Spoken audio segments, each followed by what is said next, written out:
What's up, y'all? It's Nifty Q. That's Gifted. We're here with another daily rehash on November 30th, 2023. The bullish vibes are creeping back in. Gaming narratives taking off. Some really cool sells on the art side are happening as we speak. Pudgy Penguins are flying. It's a freaking crazy day. Gifted, what's up? Yeah, man. Don't forget Solana. They are absolutely killing it over there. Mad Lads, okay, Bears. We're going to get into that here because this is the daily rehash, fam. It's the top 10 stories in Web3 from the last 24 hours in just 10 minutes. Let's get into it, Q. What's up first today? Go F yourself, Mickey Mouse, is what Elon Musk said today. Yes, I said it.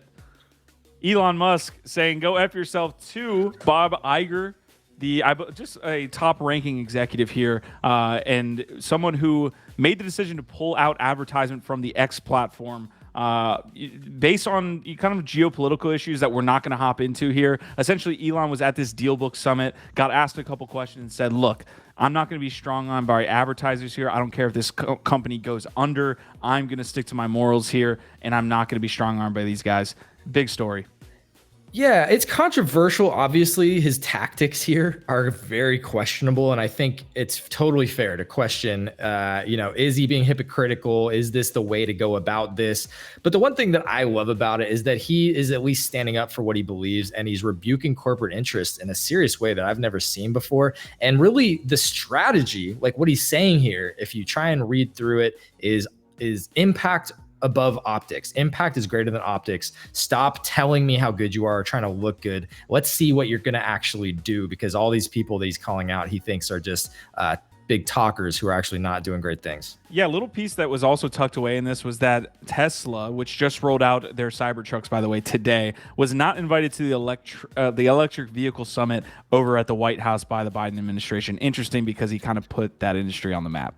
Yeah, very interesting. And all right, here's some more interesting stuff. Let's keep it going here. We've got an update from OK Bears. It's one of the bigger PFPs on Solana, and they are launching merch in almost 1,200 ZARA stores across 74 countries. So you can see a little sneak peek here of what it looks like, but also maybe even bigger if I can jump over here to Magic Eden and pop out of this to look at the graph. You can see over here on the right, that is a lot of activity. They're up about 35% just on the 24-hour chart there. Yeah, the huge story here is that Gifted on our morning show asked me, a red-blooded American male that's wearing overalls right now, if I ever walked into a ZARA, because I didn't know that $17 was like their standard kind of purchase, because that's what the merchandise was. It ranges from like 17 to $50. So yeah, I mean, dude, I would honestly be all over OK Bears right now because we see Mad Lads running. I think there will be that secondary effect. Yeah, what's up next? Then you got to come out to LA sometime, Q. Fast fashion, my guy. I'm gonna be wearing this while you pick me up. All right, I've got the next piece here. Blast obviously has a crap ton of money locked up in it, about 600 to 700 million TVL. It actually passed Solana, but it had its first kind of run-in with some drama. You can see here when USDT is deposited into Blast, it's converted to DAI in the deposit transaction. What happened was a single user had 100K less DAI than they should have actually get deposited into their account. So that was actually bad for that user, but they actually came back afterwards and said, hey, look, we fixed the issue. It was only one person, and we gave them a little $10,000 tip. Dude, this is amazing, actually. Again, thinking about new ways to just change the game. Imagine getting rewarded when the company fucks up. They don't just make you whole. They give you a plus up of 10% because they messed up. You know what? I absolutely love to see that. That's nice. And talk about ways to like cover your tracks and get some good PR out of a bad situation. Because now I'm like, please, fuck up my transactions. Okay, go ahead, Blast, mess it up. All right, let's talk about something that has definitely not been messing up. Guess what chart this is, Q? If you had to guess. I already know, so it's not. I'm not going to say it, but go ahead. That is a Pudgy Penguin. Yeah, Michelin Explorers Club. No, Pudgy Penguins. Look at this, selling for 11 ETH just a few minutes ago. The floor is above 7 ETH now. Let's tap in here. look at this. It's really probably at this point the only 2021 project that has been reaching an all-time high now during the bear. And really you're seeing the fruit of all the labor of Luca and team, the ethos of the community, and the bigger vision that they've been doing, all the work with Walmart. It is actually starting to pick up. But I think maybe the more interesting part too is Huda, one of our favorite co-hosts and contributors, has been actually talking about how Pudgy's in his eyes might be the best leading indicator of the overall like NFT market picking up. So now that we're finally seeing Pudgy's moving, they've been kind of crawling for a long time, even despite other projects going up and down. Now they're really starting to take off. Is this a leading indicator that NFTs are about to see some more movement? I think in the way that they did not really dip in the overall market, just based on the factors that they were still building, that they had the leadership change. I think Huda's like right on here, because Bored Ape Yacht Club, I think, is a little bit of going to have some tough times kind of climbing in the same way that Pudgy is, because of everything that's happened over the last 2 or 3 years. There's a lot of nuance in that, but I do agree Pudgy is going to be like probably one of the biggest winners, if not the biggest winner in this cycle. All right, Kyber Network is one of the oldest DEX protocols in existence. I remember hearing about Kyber all the way back in the 2017 days. They got hacked last week around Turkey Day for about $40 million, but that's not the story here.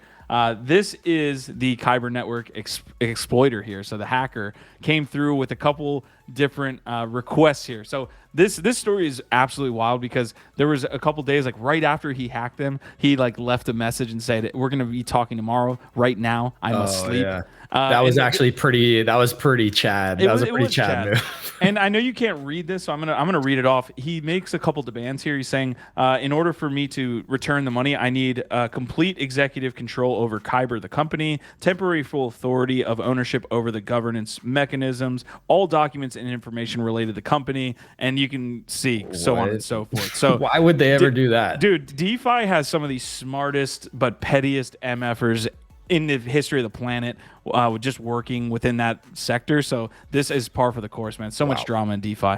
Yeah, wow, that's a crazy one. And all right, we're going to keep going to some other, maybe hopefully more positive moves. Apparently Guttercat was locked out of their account or something, but hey, don't worry, they're MFing back. Finally, they got access to the account back. But more interestingly, they announced a few things, like they're finally going to get going on their plans for the Gutter IP and getting Gutter clubs up and going again, which is it's basically like different sub communities within their Discord. Could be interesting. I don't know about that, but they also dropped a short film, an animated short film here. It features Guttercat 69, Blaze Johnson, I think they named him here, and a Bored Ape character called Fez. So I think it's okay. A lot of people are very excited to see it. It's decent in my opinion. Definitely at least cool to see them doing something with their IP. But I'm curious what you think, Hugh. I think we need to give the team a couple months, or to at least a 6-month kind of window before we kind of really are critical with what they're doing. I've been a Guttercat holder since mint. We know that Gutter Dan and the previous team have left. So I'm going to give Noah and those guys a little bit longer to kind of work out what their plan is and what they're doing before I can kind of be super critical. That's fair. Yeah. But hey, they're doing something, and a lot of people are very excited to see that short film. Listen, if they can turn it around, man, we're in a bull market. That's going to be another thing I'm looking at. All right, Cirrus NFT, one of my favorite follows here on X, commenting that FlamingoDAO, the third most valuable wallet in NFTs, has swept $1 million worth of variety of different art NFTs over the last hour. They're still going and have close to another mil left. So we actually had a couple different ones here. I think it was Matt Kane. Emily Z is on this, DCA, a couple different pieces here in collections. So they're just adding to that collection of more than, a lot. I need to see what the total value of the actual wallet is. But yeah, it's a shit ton, and they're adding to it more.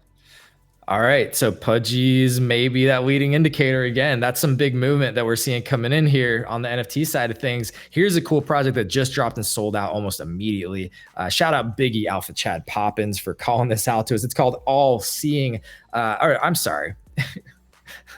It's by All Seeing Seneca, who is, of course, the artist behind Bored Ape Yacht Clubs. The project is called Perils of Sese. It's a beautiful project. I'm actually going to jump over here. You can see it's trending on OpenSea right now. Floor's up to 0.25. It's holding a little bit above the mint price, which is at 0.22. Sold out over 2,000 pieces. Already almost 300 ETH on the secondary there. So this is moving pretty quick. These are really beautiful pieces. And just quickly, you can see here what they call it is an illustrative, generative meets hand-drawn digital art series, limited to a number of unique pieces by All Seeing Zeneca. So Perils of Sese sold out almost immediately. You can see again, where is it? 2,880 total pieces. But yeah, these are getting some traction, and I did pick one up. All right, real quick question, because in the description they mentioned generative art. Is this a generative piece?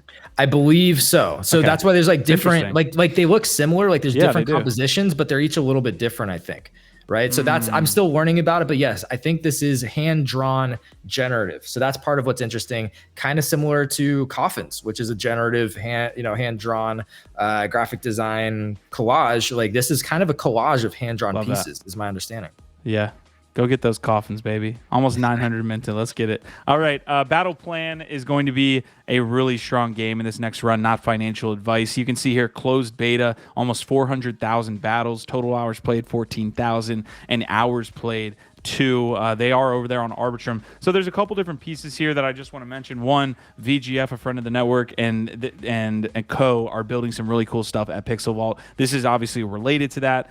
Battle Plan being also working with Reboot Protocol, which has the GG token. So the reason I bring this up is because, look, you have a solid team, you have a game, and a lot of games are going to do well regardless of how successful they are at scale. We see Illuvium doing extremely well up there at the top, and Prime and all that stuff, but Battle Plan's going to do, I think, extremely well. NFA as well.